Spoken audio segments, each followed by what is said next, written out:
Oh, Doris. Oh, sweet old gal.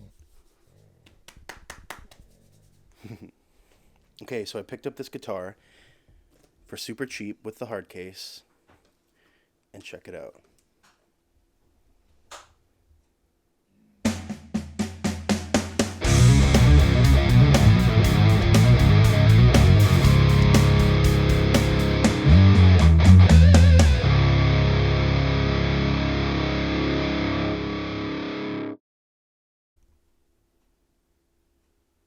So this is an Esp Ltd EC401VF.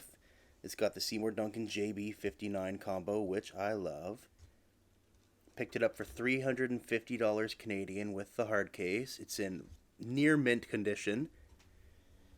But what we're going to do is restring it. We're going to polish up the frets and give it a little bit of love. And I'm super excited. Yeah, sorry the lighting's so shitty, but this is going to be the best I can do. But just to show what we have here, we got some fret guards, some Music Nomad fret guards, some Neverdull, some Mineral Spirits, typical Dunlop cookie cutter guitar stuff, some shop towels, and some masking tape. So like I said, I don't know if you'll be able to see it. It needs a little bit of TLC. It looks like it was seldom played, but I don't know if you'll be able to pick it up because of the lighting. But some of these frets are a little bit tarnished. If you actually, the weird thing with this fretboard is if you look along it, focus, I don't know if they're tooling marks. It almost looks to me like they tried to sand the fretboard. You're not going to be able to see it on camera, but when you're looking at it in direct sunlight, it almost looks a little bit hazy. And like every single fret has those marks as if someone sanded against the grain. I don't know, man. But let's see what we can do. All right, what's cracking, players? So, like I said, we're going to give this guitar a little bit of TLC. Honestly, it was so cheap that I originally purchased it with the intent to flip it, but I like it so much. I've been wanting a single cut guitar, and I love the Seymour Duncan JB59 combo. Easily, I don't know, out of all the pickup combos I've tried, that's my favorite. I love the JB, and I love the 59. The 59 just has that really meaty, paffy fucking neck sound that I love. Like, think Dimebag solo and walk. You know what I mean? That's the tone that I love in the neck. And in the JB, you just get wicked, wicked awesome fucking harmonics. What else can you ask for, man? It does it all. It does it from fucking classic rock to metal as fuck. Anywho, I should note too, I lost my string winder, so I'm not gonna film myself doing that. But first, we're gonna remove the strings. So let's do that.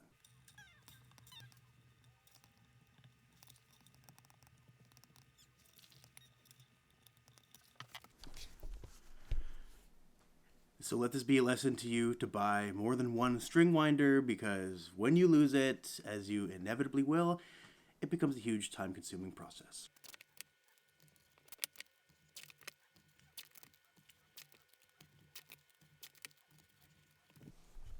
And now you can see the pickups are totally covered.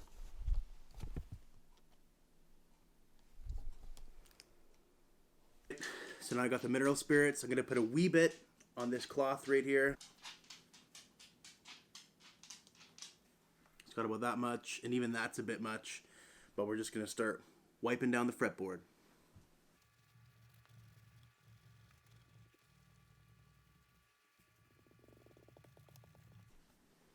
Yeah, so this guitar has a rosewood fingerboard, which I really love. I'm not a huge fan of ebony. I don't know what it is about it. I really prefer rosewood.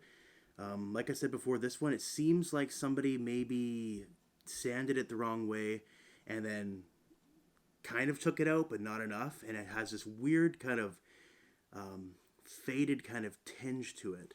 But anyways, in the meantime, I have this little placard. It's a little like key card. I'm going to use that to start kind of scraping the yucky stuff.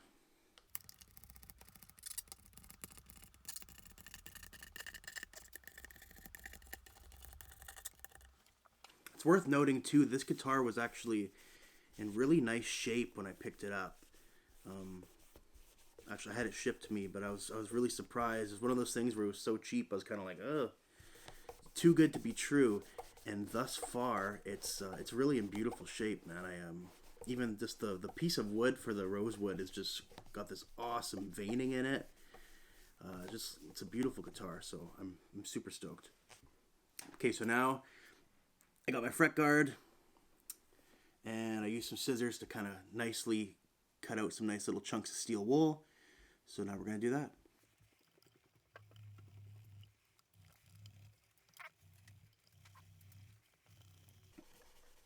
All of this stuff can get picked up at like Home Hardware. In Canada, we have Canadian Tire or Lowe's or whatever. I mean, I'm not a luthier by any means, and I've been playing guitar on and off for like 15 years, and I only just adjusted a truss rod for the first time in my life like a week ago, and I'm not even exaggerating. So if I can do this, anybody can do this. And I don't know, I'm sure a decent guitar tech would probably charge you at least $100, at least in Canada, to do this. I think there's a local guy here, I think he wanted around $150 to do something like this, and just do it yourself, man.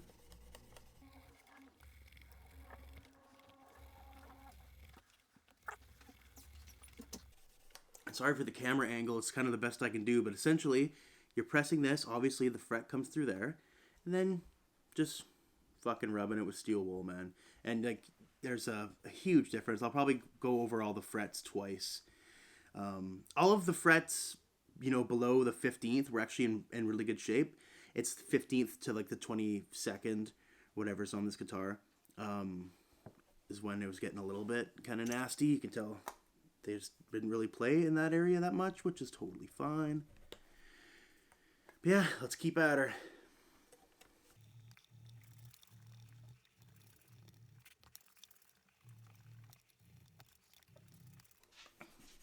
I've done this before on other guitars, and this is the first time I had the fret guards.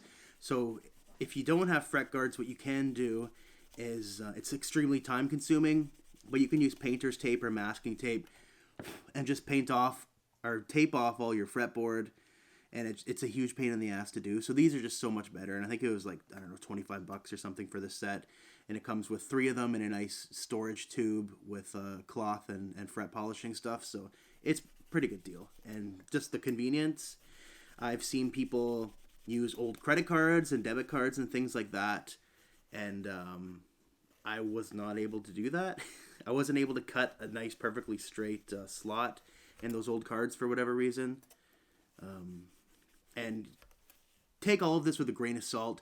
I'm not a guitar tech, I'm not a luthier, I'm just some dude, but I've watched a few videos. There's a person on Instagram and a YouTube channel called Modern Guitar Tech, and he's pretty awesome, and most of what I'm doing here I picked up in forums, and he also pretty much does the same thing in his process, so I figure I can't go wrong.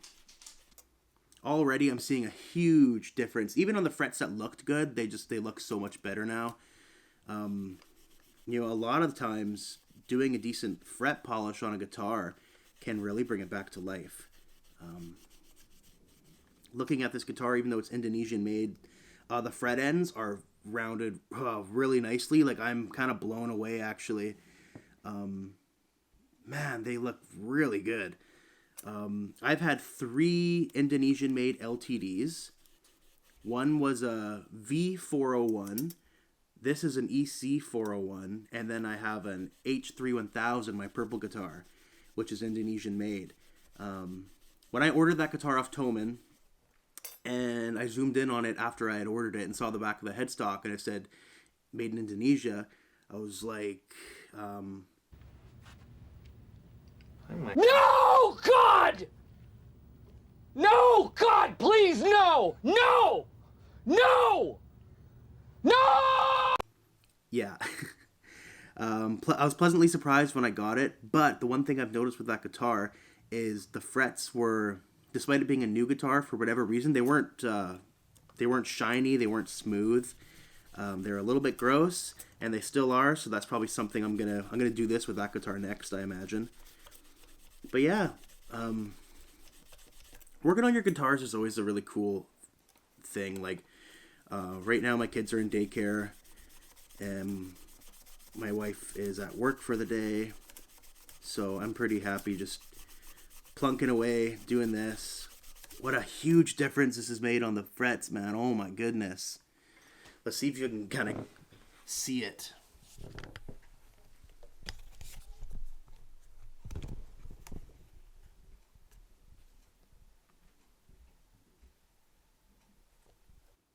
Okay, so now that I'm done with the steel wool, I've just had a kind of dampish cloth to pick up all the little bits. I have a little Q-tip. I'm going to go around the neck binding and around the pickups and everything, just to make sure there's no stragglers. There is some little bits stuck on the pull pieces, but luckily the tape's there, so that's going to have that. And then after this, I'm going to use the Never Dull. Alright, so we got the Never Dull. Basically, all it is like a fibrous material that's soaked in some kind of, I don't know, polishing material. I've had this for a while and it dried out, and I read online you can just chuck some mineral spirits in it to kind of reactivate it.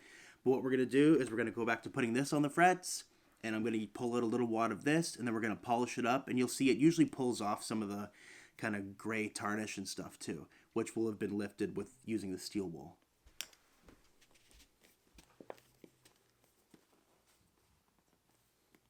It's fucking stuck, man. There we go. It's worth noting too, I don't think you're supposed to touch this stuff with your bare hands. I don't have any gloves or anything, unfortunately. So viewer discretion is advised. I'm gonna get ashy. Yeah, I ripped off a little piece there. And he kind of just watered up, and it's moist. Oh, she's moist.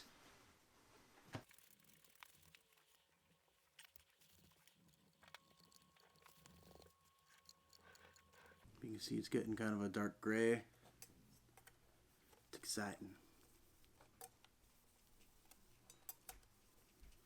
Yeah, especially like with everything going on during the pandemic and shit, I think people have kind of had more free time. And I think if you're like a lifelong guitar player, you should start, I don't know, developing your craft a little bit and just trying to do things ourselves and be more self-sufficient. It's always a good thing, The less you have to depend on someone else in life, the better, to an extent. Yeah, what a difference, man. This thing is going to be a lot of fucking fun to play. And it already was. I've had, this is now my 4th LTD, like, single cut. I had an EC1000 in, like, the vintage black, which was a matte black, with an EMG 8160, and I ended up trading that. And then I had an I had an EC400, a Korean-made one that I'd purchased for, like, $200. I remember I drove an hour and a half to pick it up, because it was such a good deal. I told the guy, man, if you'll sell it to me for $200, I'll come get it right now. And he said yes, which blew me away. And I had that for a number of years, and then I traded that. Trading guitars is hard. I've gotten rid of a lot of guitars over the years, and I've acquired a lot of new ones. And it's always a bummer. It fucking always sucks.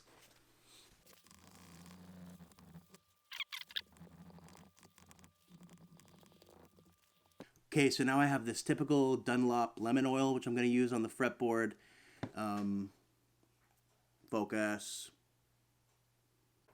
The biggest thing, this isn't necessarily a cleaner.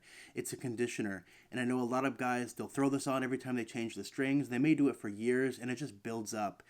And that's where using something like mineral spirits comes in to really kind of bring the wood back down to its base wood, and then you can oil and condition it again. Another alternative you can use to this is mineral oil. I think even baby oil is kind of the same thing, but it's scented. You can use that on your wood as well. The more you know. What's best to do is have separate cloths for the fretboard, and then a separate cloth for the body. So what I'm going to do now is I'm going to kind of lather the fretboard with this. Is that the word you use? Lather, coat it, apply it, and go from there. Yeah, I really can't get over how sweet this fucking rosewood looks, man. Like, just beautiful. And even the finish itself too. I'm not a big fan of the reddish sunbursts, but this one being a tobacco sunburst, and it's kind of like a brown and goes into an orange and then black on the corners or the black on the edges with the cream binding. It's like fucking nice. Very nice. The only thing about this guitar that's different is when I opened it in the case, there was a cream colored pickup selector switch with the switch broken off inside. And so it seems to me that they've replaced that. And what they did is it's wired backwards, kind of Eddie Van Halen style. So up is the bridge and down is the neck. And I know it's not a huge deal because I could unscrew it and just switch it around, but I think it's always cool to have a guitar that's a little bit different. So, but anyways, I've applied that. I use my finger to kind of rub it in. It puts the lotion on its skin. Let it set for a little bit, and then you just rub off the excess, which isn't absorbed. I imagine using the mineral spirits, the wood might be, I don't know, more liable to absorb more of the oil, but who am I to say? I'm not a carpenter or anything like that, so we will see. And like I mentioned before, man, it's always fucking... Sometimes you get in a rut, just in life in general, or guitar playing, and I remember reading an old Guitar World article where Dimebag, someone asked him a question saying, what do you do when you're in a rut? And he said, over and above all, at the end of it, sometimes you just gotta fucking sit there and just hit a note and just listen to it and just remember how fucking sweet a guitar sounds. And to me, it's like just how sweet they are to have it and how blessed we are to even have the ability to play these instruments. Because there's so many people who would look at something like this, like, fuck, I wish I could play. And they just don't have the ability. Whereas we do. So, fucking play. Also, I told you I was going to get ashy. Wear gloves because this shit it's murder on your hands. But yeah, I'm going to leave that to sit in for a minute or two, maybe 5, and then we'll come back to it. And we're back. Thank you for joining us. Check out this fucking... Now that the lemon oil's had time to set in, check out how nice this fretboard looks.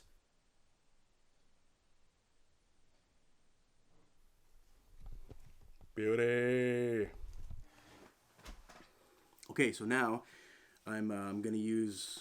My yellow cloth is specifically for my fretboard, and my black cloth is specifically for the body.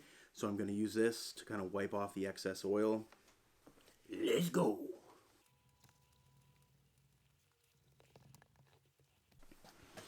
I guess I never really finished my story either about Indonesian-made LTDs, but it's worth mentioning.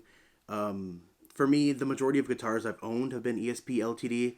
I haven't owned a lot of other ones. I've owned a couple Fenders, I've owned a Gibson, and some Schecters, but primarily it's been ESP LtDs, and every single Indonesian-made one, for what it's worth. I've had some made in 2019. This one's a 2009, and I think the V was like a 2011 or a 12. Every single one's been just as good as a Korean-made LTD for what it's worth. And I know there's going to be some exceptions to the rule, but there's some exceptions to the Korean-made ones too. I've never experienced any kind of like cracking or like fretboard cracking. That's like a big issue nowadays, especially with the Makassar Ebony. But I've never had any of those issues. So hopefully this puts your mind at ease, because I know some people are hesitant about the Indonesians, and there's even when the people sell them, they'll... And I do this too when I sell guitars and their LTDs. If it's made in the World Music Instruments Co. in fucking Korea, I'm gonna say that because it is the foremost factory. But yeah, some of these Indonesian made guitars, man, are like kicking serious ass. Alright, so I've taken the tape off the pickups. Now I'm going to use this just to kind of do a full body clean on the front, and then we'll restring it, and then I'll probably clean the back. And again, I'm going to be using my black cloth for the body.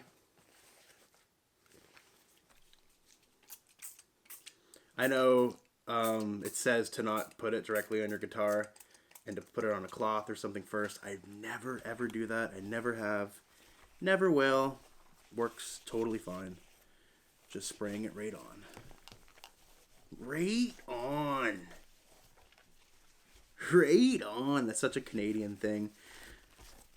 When I watch some of my videos, I just I cringe because it's so just overtly Canadian. Oh, that's funny.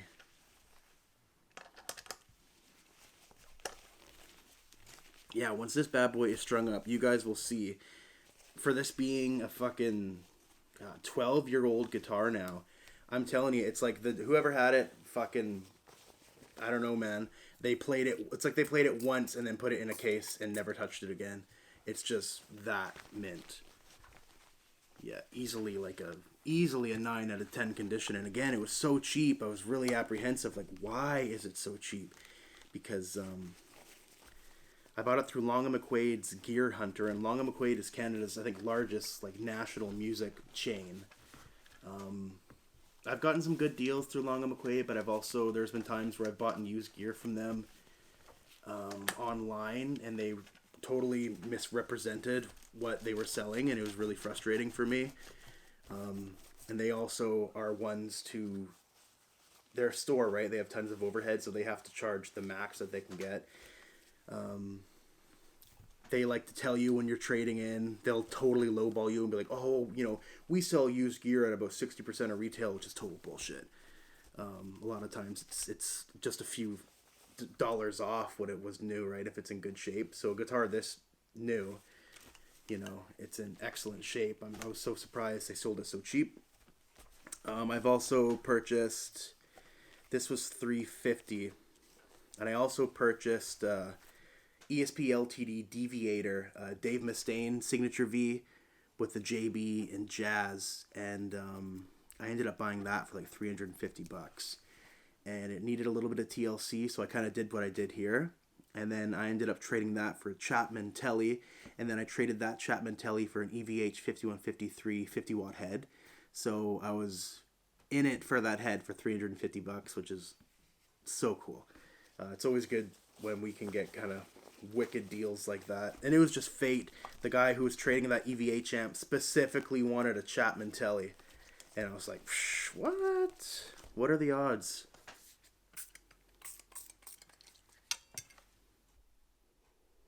Alright, so here we go.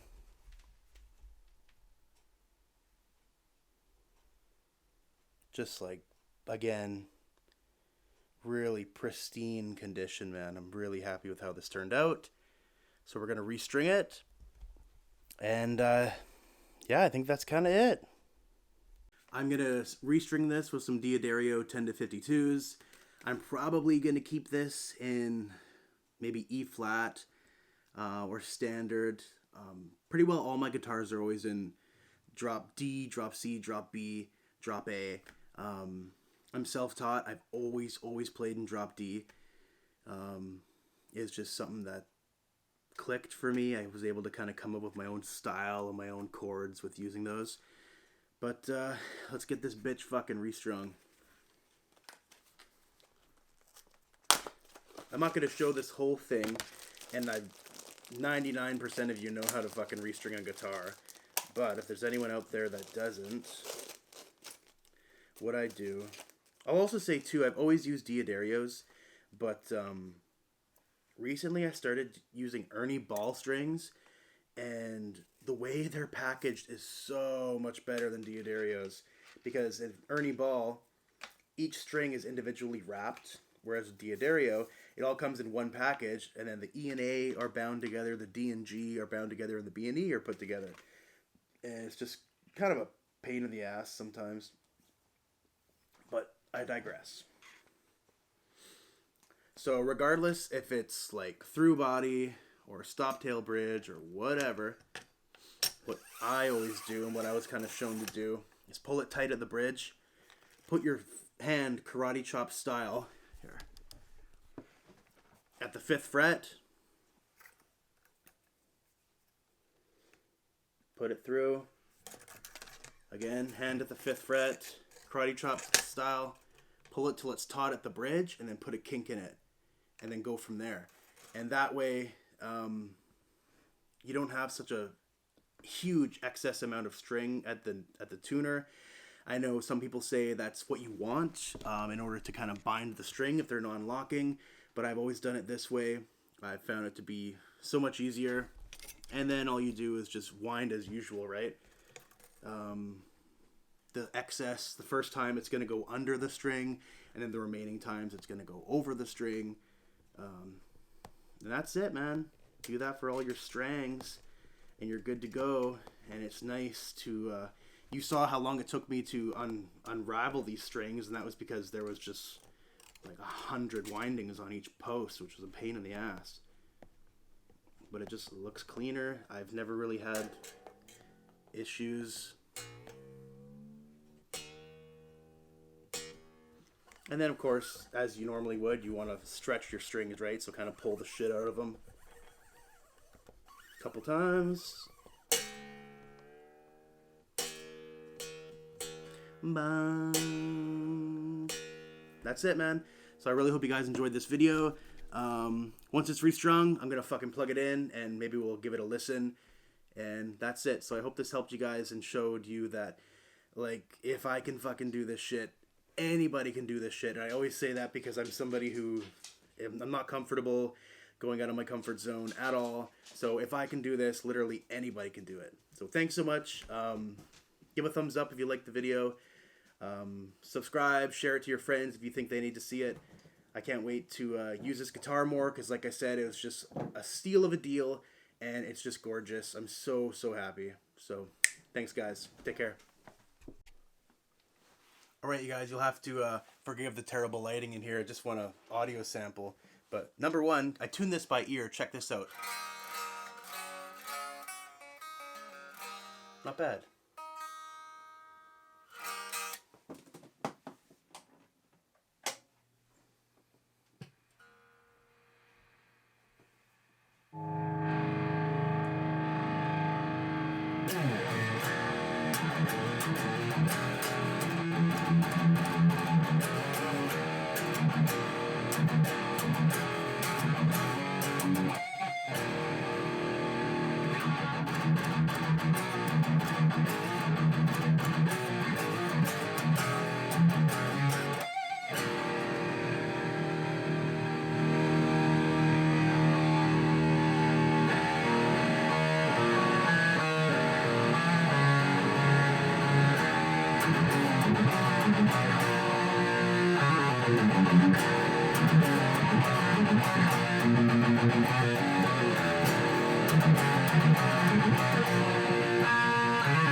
Anyways, hope you guys enjoyed that video, and there's more to come. Ciao.